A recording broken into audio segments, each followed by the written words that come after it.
Thanks for joining us on another busy night of all things people, power, and politics. This is The Pulse.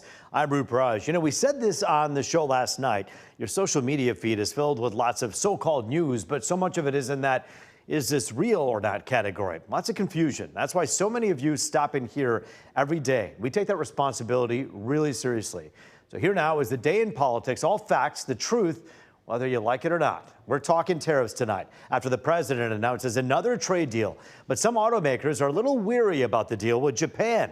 Former supply chain executive Jan Griffiths is here, and business owner and guru Mark Lee talking about the impact these import taxes have on them.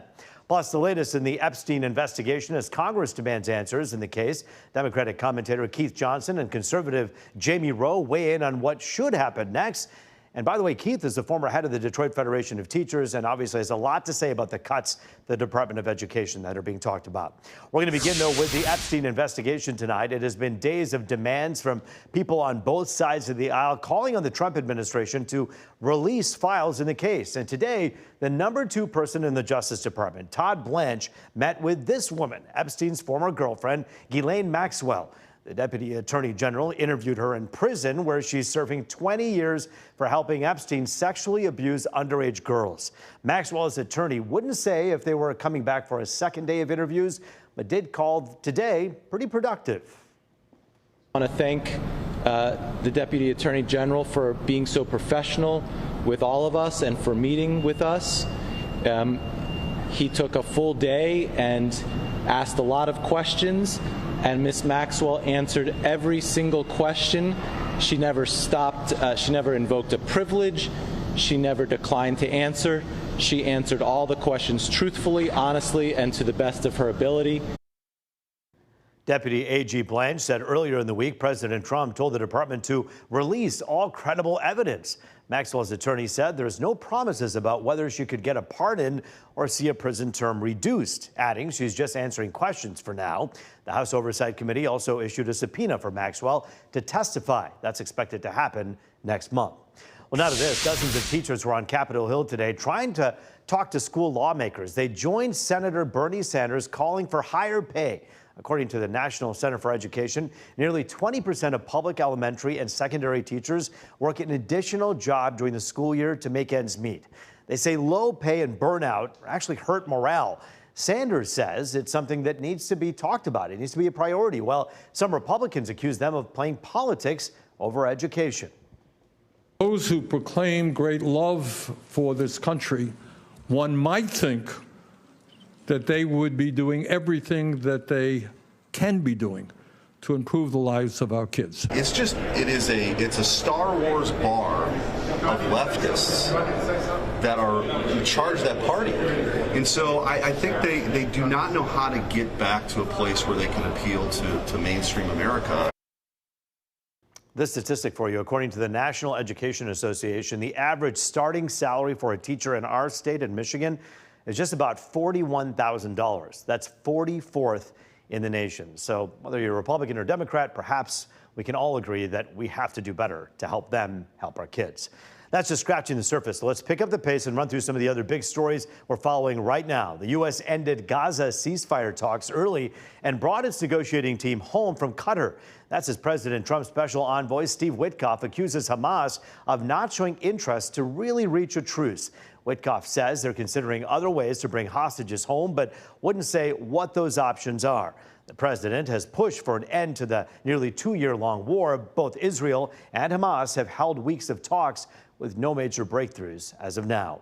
Here at home, a federal judge bans the Trump administration from immediately detaining this man if he's released from jail while awaiting trial on human smuggling charges. Kilmar Abrego Garcia was wrongfully deported to El Salvador earlier this year. The Trump administration admitted it was a mistake, but claims he's a gang member, something Abrego Garcia's attorneys say there's no evidence of.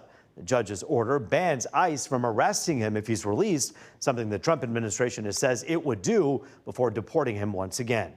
And the U.S. government, is building a detention camp that can actually hold 5,000 people. It comes just weeks after the administration built Alligator Alcatraz in the Florida Everglades. The El Paso facility will be used for single immigrant adults in the president's mass deportation effort. And a new layer to the fight between President Trump and Federal Reserve Chair Jerome Powell to tell you about. President Trump toured the Fed today and publicly criticized Powell for the high cost of the renovations that you're looking at around them in this tour. It comes as the president keeps calling for Powell to lower interest rates, something Powell has refused to do, and it's kind of become a bitter point between the two. The president repeated that call today after the two squabbled over the cost of the renovations. We're taking a look, and it looks like it's about $3.1 billion. It went up a little bit, or a lot. So the 2.7 is now 3.1. I'm not aware of that. Yeah, it just came out. Yeah, I haven't heard that from anybody at the Fed. Yeah, it just came out. Our notes had it about 3.1 as well. 3.1. 3.2. This came from us? Yes. I don't know who does that. You're including the Martin renovation. You just added our entire capital. Yeah, you just added in a third building is what that is. That's a third building. Well, including no, the but Martin building. it's a building that's being built. No, it was built 5 years ago. We finished Martin 5 years ago. You can cut the tension. It's so thick between the two of them. They continue to talk about that, the renovations, the interest rate. By the way, plans for the renovations were first approved in 2017. Staff says tariffs and inflation are what are partially to blame for driving up the project's costs. We're turning back to the Epstein investigation after the break. Congress demanding answers. The Justice Department interviewing Epstein's former girlfriend. We're debating what the political fallout could be, and more on the Department of Education. Should there be cuts? We'll be talking more about that. We're talking to these two gentlemen next on The Pulse.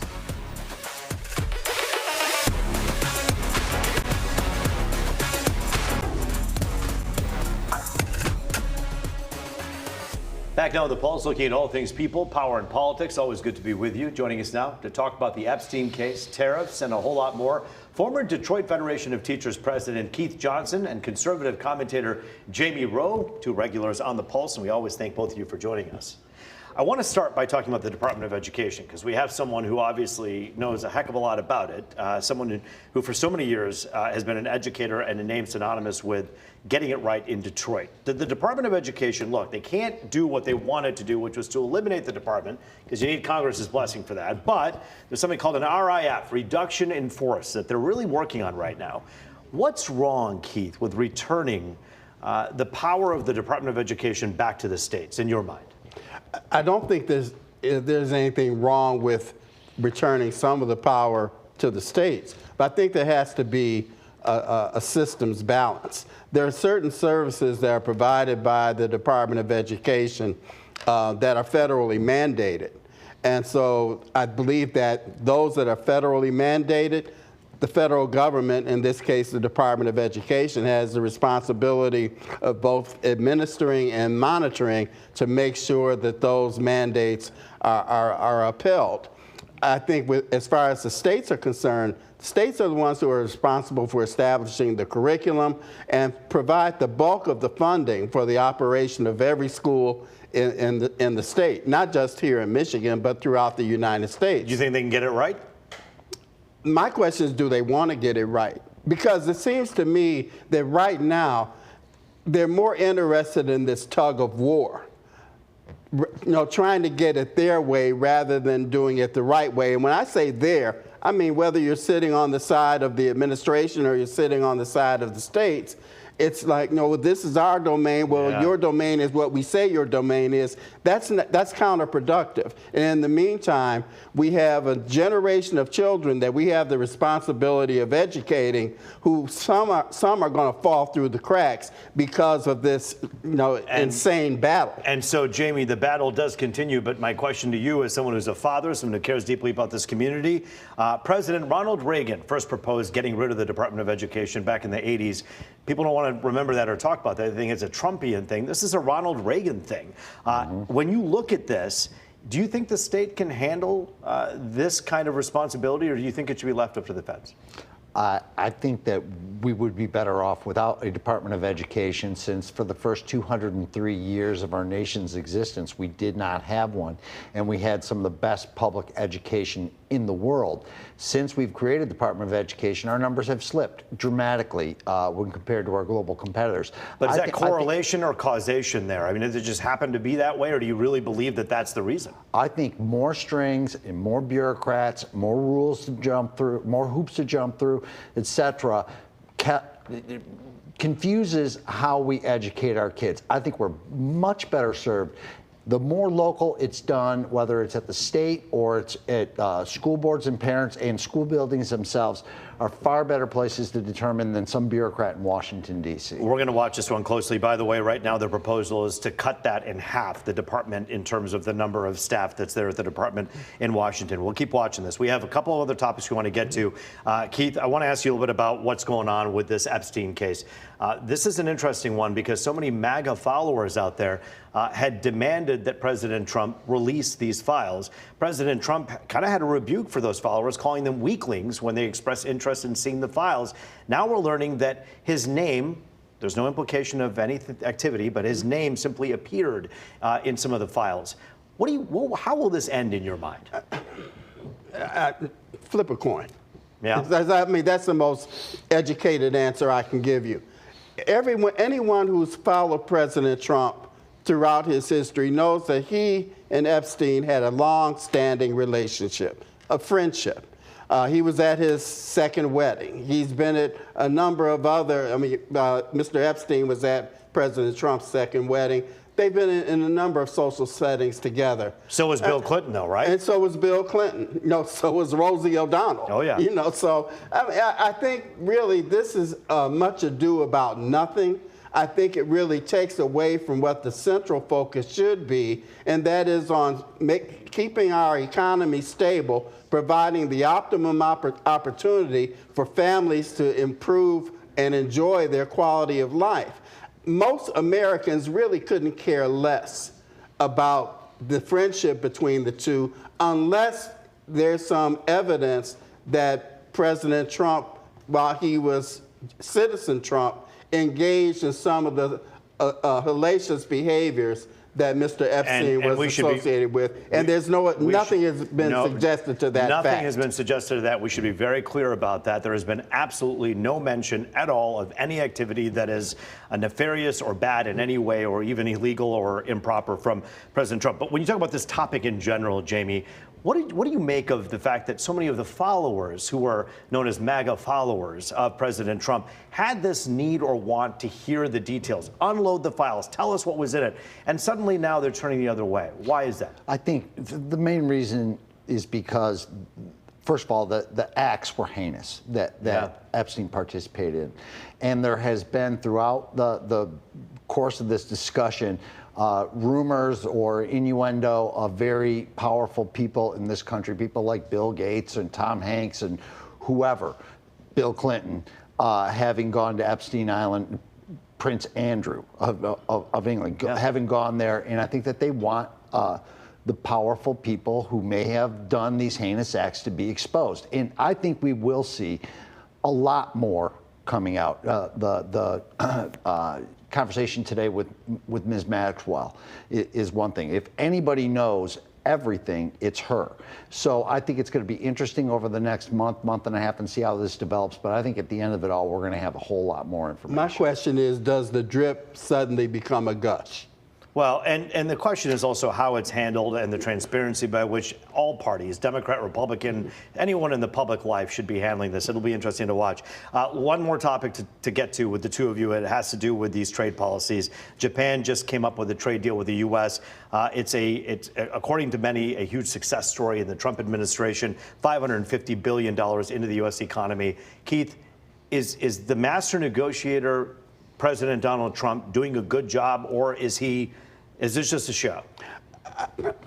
I think we need another 6 months to really tell, because right now the immediate impact of the tariffs is just now beginning to get felt, particularly among small businesses. Many of them stocked up pre-tariff in anticipation of the tariff. I think 6 months from now, we'll be able to have a better gauge of how successful the master negotiator has been. Jamie, what are your thoughts on this Japan trade deal? It's great. I mean, first of all, for the first time ever, I believe we're going to be able to sell cars in Japan. We're going to be able to sell agriculture products in Japan.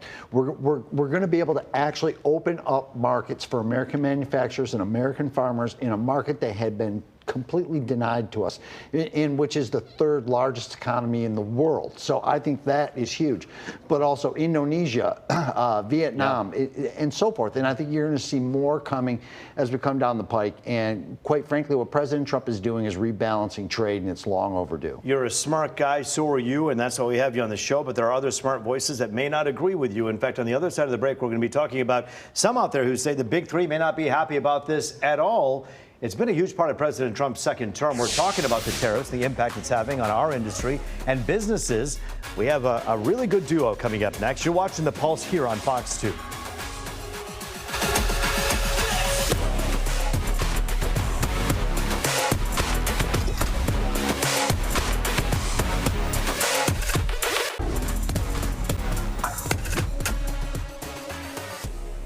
It is People, Power, and Politics. Welcome back to Detroit's only nightly political talk show, The Pulse. Here to talk about tariffs and their impact on the auto industry and business in general, former auto supply chain executive and host of the Automotive Leaders podcast, Jan Griffiths, and business owner Mark Lee. It's good to see you both. Thanks for joining us here. Pleasure. We have some viewer questions we want to bring in here, but before I do that, I know my director will be mad at me because I said I was going to bring it in right away. You have a comment that you'd like to make about the last segment in which we talked about Japan and the trade deal. $550 billion investment, and you're saying it's not all roses here. No, Why? it's not all roses because we do not have the detail behind it to understand the mechanism of what exactly that means. It's an investment, it's some sort of fund, but what? Who controls the fund? And in the statement around 90% of the profits will come back to the US, how is that going to work? We need clarity on the details and the mechanisms of these deals before we can celebrate. But if the mechanisms check out and there is reason to celebrate, do you think Democrats, Mark Lee, would get on board with the fact that perhaps President Trump did something good when it comes to business that'll help our country? Or do you think that we're so divided that Democrats won't even be able to see it or say it? I agree with Jen. If we have more clarity and people actually understood the basics of this deal, that's what you need in order to get the Democrats on board. I think right now we're so divided. It's going to be tough to see both sides of the spectrum come together, if you will. Well, I want to get to some of the questions. Yeah. Let's begin with Kathleen. Kathleen, thanks for writing in here on The Pulse. You're talking about tariffs. We're talking about tariffs. Heck, everyone from the White House on is. Does anyone know from day to day exactly what tariffs are in effect? Jan, I want to let you take this one because there's so many deadlines. August 1st is one of them, right? What's going on? What are we at? Where are we right now with this? Well, you remember 90 deals in 90 days. Right. There is no deal that is 100% complete. There are deals that are close. The closest one to the finish line is Japan. But again, there's a lot of detail that has to be provided behind that before we can say we have a deal. There are framework agreements. So there's a common understanding of how it's going to work, but the devil is in the detail. We have got to get these deals across the finish line. The key date right now is August 1st. Clock's ticking. The clock's ticking. There's another key date that we need to be mindful of, and that is August 12th, and that is the China deal. The China deal is supposed to be resolved by August 12th. So those are key dates. Once we get past that, then I believe we can actually provide a list and answer your question. This is exactly where we stand on tariffs. But it really is moving day to day. Yeah, if you're wanting to buy a dishwasher or a car or anything that's expensive, where parts and pieces come from other places, you want to know. Hey, Mark, we got a question for you from one of our Fox 2 viewers. Thanks for writing into The Pulse. This next one's coming from Patty, who's concerned about how small businesses are faring. I know by now holiday orders should be well in place. If the tariff tax was one price when they ordered but goes up by the time of shipping, will they pay the higher tariff tax? This is interesting, and you deal with a lot of small businesses. What's the answer to this one? That's a great question. You will pay the tariff at the point it comes into the country, right? As soon as the import hits the shore, that's the rate that you will be paying. Now, for example, if you delay it, right, you may have one price, But if for some reason you wait and wait and wait, a second order comes in, then you pay that updated price, if you will, the updated tariff. So the bottom line is if the prices are here now, the imports here, you're going to pay that particular price as a small business owner. However, if you wait, if it's delayed, you can pay a higher price at a later date, no question about it. So they offer a price now for whatever that product A or B or C is, and then things change after August 12th, let's say. Boom, what happens? If that product is not on the shores here, you will pay the higher tariff rate, the small business will. This is hard. Okay, I want to talk to Jan about this, the tariff, the impact on General Motors. You're talking about a $1.1 billion impact on GM. Yeah. What's that about? So it took a bite into their profits of $1.1 billion. And GM has said that they expect the impact to be between 4 and 5 billion, because remember the 1.1 billion was just for the second quarter alone. So between 4 and 5 billion dollars of impact for the year. They've also said that they expect to mitigate 30% of that. Now the question is how are they going to do that? Yes, they can move certain products, certain vehicles back to the US, but we don't have a ton of capacity here to allow that to happen. There are other cost savings measures. Could one of those cost savings measures actually be layoffs? I don't know.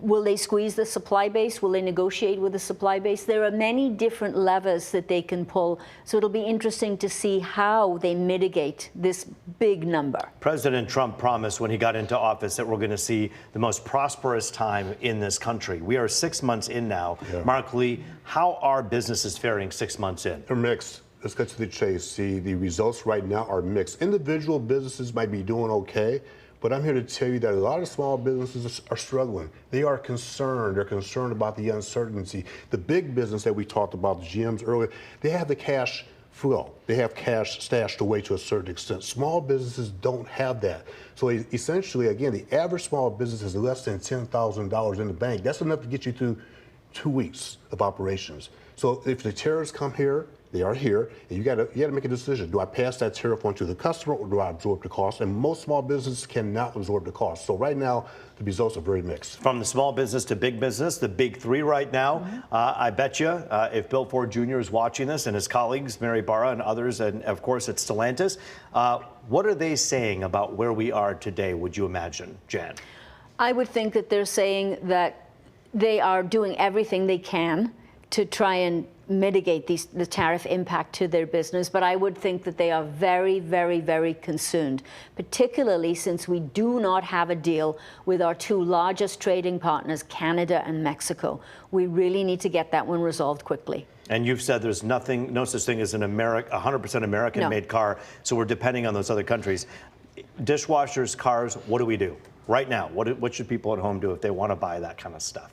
Appliances and cars. I would buy it as quickly as possible. If you've got inventory that's pre-tariff inventory, which I see a lot of the dealers are advertising, get it now, because those tariffs are coming through. 15 seconds left. Go ahead. I would totally agree. And one thing I want to say very quickly is that business likes certainty. Yes. Yeah. And right now we are in uncertain times. So for the balance of the year, I would expect this uncertainty to continue. Mark Lee, Jan Griffiths, we call on you for good reason. And the last 5 or 6 minutes is the reason. You're very good at what you do, and we appreciate you bringing your perspective here on the set. Thank you both. Thank you. That is the Pulse for tonight. Thanks so much for joining us. I'm Roop Raj. As always, it was great to be with you.